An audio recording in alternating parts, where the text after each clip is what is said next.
जंगल में सन्नाटा था। ठंडी हवा सन सन चल रही थी।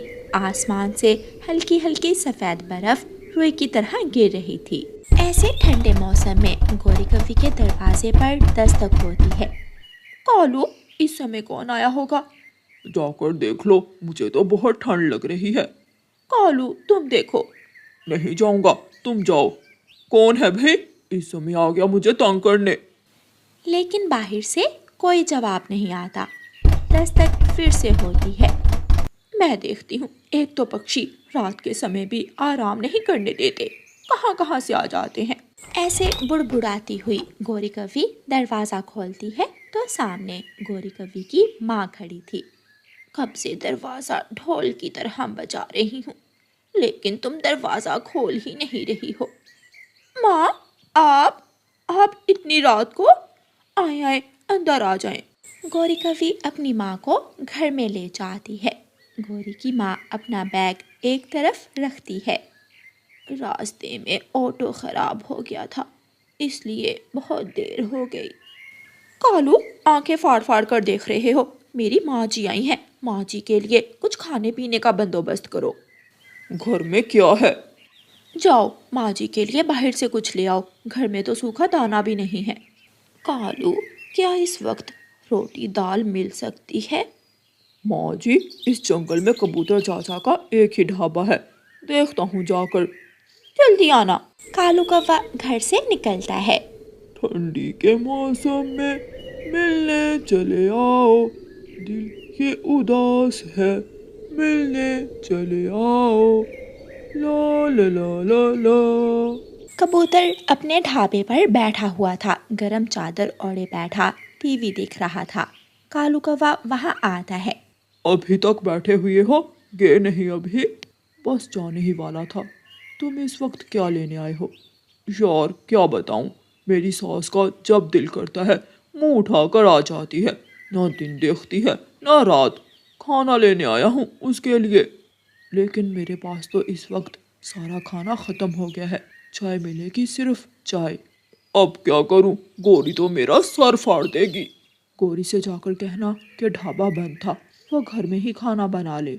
देखता हूँ। कालू कौवा वापस उड़ता है और घर जाता है। गोरी, कालू कब आएगा? मुझे तो बहुत ज्यादा भूख लगी हुई है। कालू कौवा भी घर में आ जाता है। गोरी, कबूतर चाचा का ढाबा तो बंद था, अब क्या करूं? घर में ही खाना बना लो। घर में क्या है? ना सब्जी, ना दाल, ना रोटी। अगर तुमने मुझे कुछ लाकर दिया होता तो बनाती। अच्छा अच्छा, अब ज्यादा बोलने की जरूरत नहीं है। मैं चिड़िया के घर जाता हूँ और कुछ मांग कर लाता हूँ। कालू कौवा दोबारा घर से निकलता है और रानू चिड़िया के दरवाजे पर जाकर दस्तक देता है। मम्मा, बाहर कोई है? इस वक्त कौन होगा, मैं देखती हूँ। मम्मा चिड़िया कंबल से निकलती है और दरवाज़ा खोलती है। कालू भैया, आप इस वक्त क्या काम है? रानो, गोरी की माँ आ गई है इस वक्त, और घर में कुछ भी खाने को नहीं है। क्या आपके घर में कुछ खाने को है? कालू भैया, मैंने शाम को चावल बनाए थे, वो पड़े हैं। एक प्लेट दे दो चिड़िया, वरना गोरी मुझे सारी रात ठंड में जंगल के चक्कर लगवाएगी। रानू चिड़िया घर जाती है और डिब्बे में चावल डालकर कालू कौवे को दे देती है। कालू कौवा चावल लेकर वापस उड़ता है। रास्ते में कालू कौवे को चावलों की खुशबू आ रही थी। कालू कौवा एक जगह रुकता है और डिब्बा खोलकर चावलों को देखता है। चावल तो बहुत स्वादिष्ट लग रहे हैं, क्यों ना मैं इनमें से आधे चावल खा लूं। कालू कौवे को भूख लगी हुई थी। वो चावल खाने लगता है। कौवे को पता ही नहीं चलता कि सारे चावल खत्म हो जाते हैं। सासू माँ, तुम्हें चावल मिले ना मिले, मुझे तो मिल गए, पेट भर गया। कालू कौवा खाली हाथ ही घर वापस चला जाता है। चिड़िया सोई हुई थी, मैंने कई बार दरवाजे पर दस्तक दी, लेकिन चिड़िया उठी ही नहीं। तो मुंह उठाकर घर क्यों आ गए? किसी और के घर चले जाते, तोते से पूछ लेते मेरी माँ भूखी है। गोरी बेटी, छोड़, ये बताओ, घर में कोई दाना पड़ा है? माँ, 2 दाने चनों के पड़े हैं, वो भी पुराने। वही दे दो, मैं चने खाकर पानी पी लेती हूँ। गौरी कवि अपनी माँ को चनों के दाने दे देती है और गौरी कवि की माँ चने खा लेती है। मेरा बिस्तर कहाँ है? मैं कहाँ लेटूंगी? कौवों के घर तो बिस्तर कहाँ थे। उनके पास 2 फटी पुरानी चादरें थीं, एक कालू कौवे के पास और दूसरी गौरी कवि के पास। कालू, खाना तो तुम लाए नहीं, अब माँ जी के लिए कहीं से कंबल ही मांग लाओ। मेरे पंखों में दर्द हो रहा है ठंड की वजह से। जाओ, खुद चली जाओ। जब आएगी ना तेरी माँ तो फिर देखना तुम कैसे भागे फिरोगे, और मेरी माँ को देखकर तेरा गुस्सा ही नहीं जा रहा। अच्छा अच्छा, जा रहा हूँ। जब भी कोई बात होती है बीच में मेरी माँ को क्यों ले आती हो? कालू कौवा अपने घर से निकलता है। हवा और भी तेज थी और ठंड के कारण कालू कौवे की कुल्फी जम रही थी। कालू कौवा उड़ता हुआ तोते के घर जाता है और तोते के दरवाजे पर दस्तक देता है। कौन है भाई? तोते तोते, मैं हूँ। कौन? कालू? कालू हो तुम? हाँ, मैं कालू कौवा हूँ।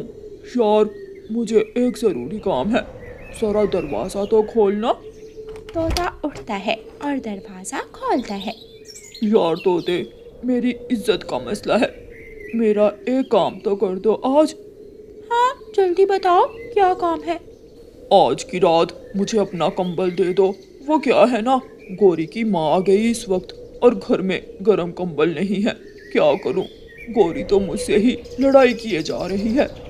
लेकिन मेरे पास तो एक ही गर्म कंबल है, अगर वो तुम्हें दे दिया तो मैं कहाँ जाऊंगा? बताओ बताओ। यार, आज की रात तुम घोंसले में छुपकर गुजार लो, या फिर मेरे पास पुरानी चादर है, मैं वो दे जाता हूँ तुम्हें। अच्छा अच्छा ठीक है, मैं अभी लाता हूँ।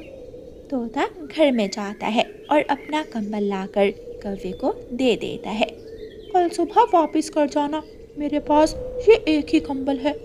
चिंता ना करो दोस्त, मैं कल सुबह सवेरे ही ये कंबल वापस कर जाऊंगा। कालू कौवा तोते से कंबल लेकर अपने घर चला जाता है। ले आया, मैं कंबल ले आया हूँ। गौरी कवि कालू से कंबल लेकर अपनी माँ को दे देती है और गौरी की माँ सो जाती है। कालू, कल सुबह माँ जी के नाश्ते का क्या करना है? सुबह तो हो लेने दो, वो भी देख लेंगे। मेरा ठंड से शरीर कांप रहा है। कौवे भी सो जाते हैं। दूसरी सुबह कौवे सोए हुए ही थे कि रानो चिड़िया उनके दरवाजे पर दस्तक देती है। गौरी कवि की आंख खुल जाती है और गौरी कवि दरवाज़ा खोलती है। चिड़िया, तुम इतनी सुबह सुबह? मैं अपना चावलों वाला डिब्बा लेने आई हूँ। चावल कैसे थे? क्या माँ जी को पसंद आए थे चावल? चावल? कौन से चावल और कौन सा डिब्बा? वही डिब्बा जिसमें रात को कालू मेरे घर से चावल लेकर आया था आपकी माँ जी के लिए। लेकिन कालू, घर तो कुछ नहीं लाया। तो फिर रास्ते में बैठकर खा लिए होंगे। अच्छा, जब कालू उठे तो उसे कहना कि मेरा डिब्बा मुझे दे जाए। रानो चिड़िया चली जाती है। कालू, ओए कालू, उठ जरा। क्या है? मुझे सोने दो, बहुत नींद आ रही है।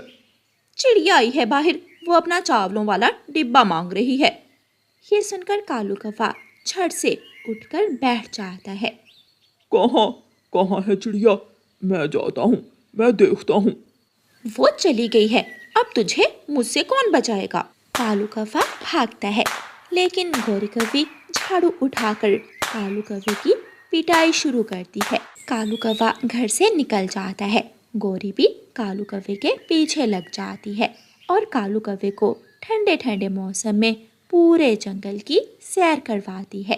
कौवे हर मुश्किल वक्त में ऐसे मांग तांग कर वक्त गुजार लेते थे, लेकिन कभी भी वो अपने भविष्य की चिंता नहीं करते थे। इसलिए कौवों को हर बार शर्मिंदा होना पड़ता था, जैसे आज गौरी कवि अपनी माँ के सामने शर्मिंदा हुई थी। प्यारे दोस्तों, इस कहानी को लाइक, अपने दोस्तों के साथ शेयर और चैनल को सब्सक्राइब करना बिल्कुल मत भूलना। आपका धन्यवाद। मिठू तोता तिनकों के घोंसले में रहता था। घोंसले का ना तो कोई दरवाजा होता है और ना ही कुंडी, इसलिए मिठू तोते का भोजन हमेशा चोरी हो जाता था। मैंने अच्छी तरह अपने पके हुए अमरूद को छुपा दिया है, अब कोई भी मेरा अमरूद ढूंढ नहीं पाएगा। मिठू तोता अपना अमरूद छुपाने के बाद भोजन लेने जंगल निकल जाता है।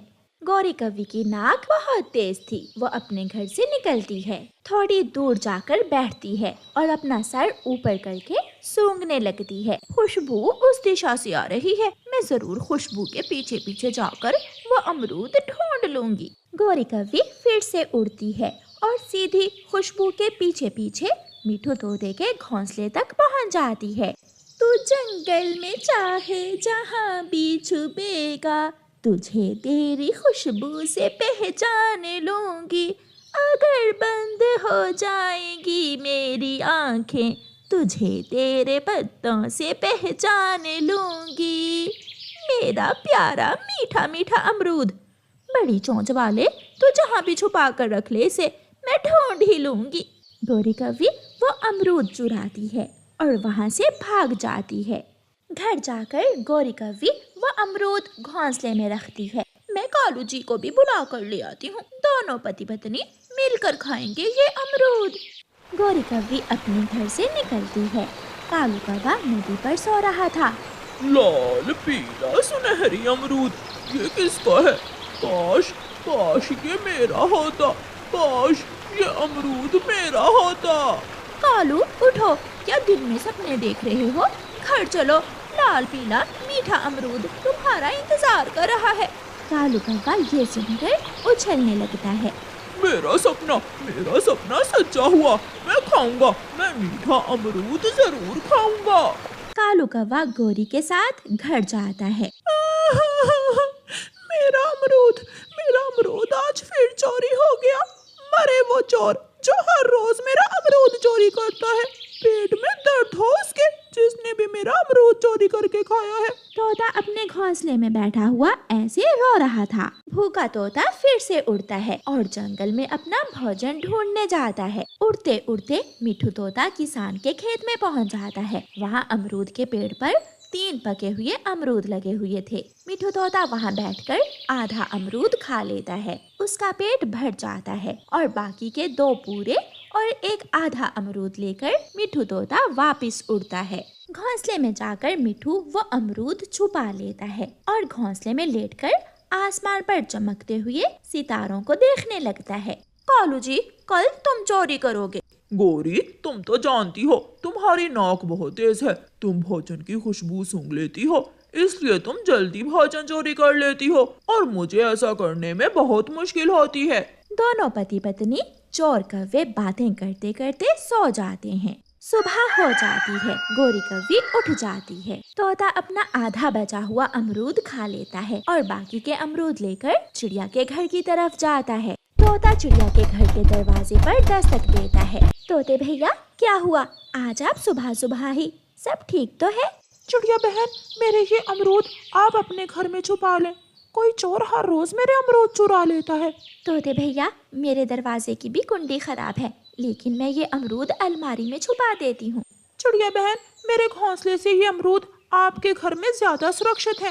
रानो चिड़िया की ऐसी कहानियाँ सुनने के लिए YouTube सर्च बार में रानो चिड़िया की कहानी लिखें या फिर ये बटन दबाकर बोलकर कहें रानो चिड़िया की कहानी।